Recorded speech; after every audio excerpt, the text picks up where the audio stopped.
എന്തൊക്കെ ബുദ്ധിമുട്ടുകളാണ് wisdom ടൂത്തിന്റെ eruption സമയത്ത് കാണുന്നത്?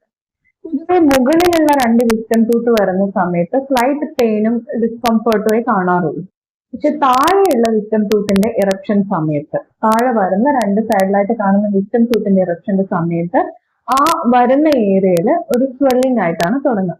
ആ വരുന്ന ഏരിയയിൽ തൊലിയുടെ മുകളിലായിട്ട് കവളിലായിട്ടും ചെറിയൊരു നീര് പോലെ കാണാറുണ്ട്. പിന്നെ ഒരു വൈറ്റ് കളറായിട്ട് അത് മാറാറുണ്ട്.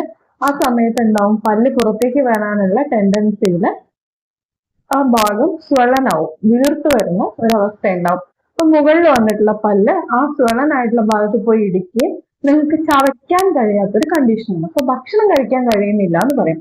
പിന്നെ ആ ഇൻഫെക്ഷൻ കൂടുമ്പോഴോ അത് നിങ്ങളുടെ നാവിന്റെ സൈഡിലേക്ക് ഇൻഫെക്ഷൻ ആവുകയും ഭക്ഷണം ഇറക്കാൻ കഴിയുന്നില്ല എന്നുള്ള ഒരു കണ്ടീഷനിലേക്ക് മാറുകയും ചെയ്യും. പിന്നെ ഒബ്വിയസ്ലി വാ തുറക്കാനുള്ള ബുദ്ധിമുട്ടാണ് വരെ ക്രിസ്മസ് എന്ന് പറയും. വാ തുറക്കാൻ പറ്റുന്നില്ല എന്ന് പറയുമ്പോൾ അത് ഈ പെയിൻ 2-3 പ്രാവശ്യം വന്നു കഴിഞ്ഞു, അത് വീണ്ടും വന്നൊരു കണ്ടീഷനിലാണ് വാ തുറക്കാൻ കഴിയാത്ത മസിൽസ് സ്പാസം ഒക്കെ ഉണ്ടാകുന്ന കണ്ടീഷൻസിലേക്ക് പോവാറ്. പിന്നെ വരുന്നത് എന്താണ്, ആ ഒരു ഏരിയയിൽ നിന്ന് പസ് ഒഴുകി വരുന്ന പോലെ, ആ പല്ല് വരുന്ന ഭാഗത്ത് നിന്ന് പഴുപ്പ് ഒഴുകി വരുന്ന ഒരു കണ്ടീഷൻസ് കാണാറുണ്ട്. അതും ഈ പറഞ്ഞ പോലെ 1, 2, 3 ഇൻഫെക്ഷൻസ് ഒക്കെ കഴിഞ്ഞ സ്റ്റേജിൽ വീണ്ടും ഇൻഫെക്ഷൻ വരുന്ന കണ്ടീഷൻസിലാണ് അങ്ങനെ ഒരു കണ്ടീഷനായിട്ട് നമ്മൾ കാണാറ്.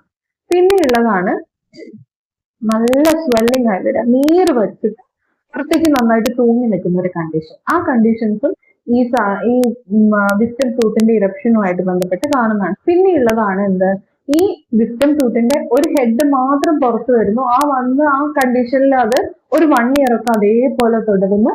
അതിനുശേഷം ആ ഭാഗത്തൊരു കേട് വരുന്നു. അങ്ങനെ നിങ്ങൾക്ക് കൃത്യമായിട്ട് ക്ലീൻ ചെയ്യാൻ കഴിയില്ല, അതുകൊണ്ട് തന്നെ അവിടെ ഒരു കേട് വരുന്നു.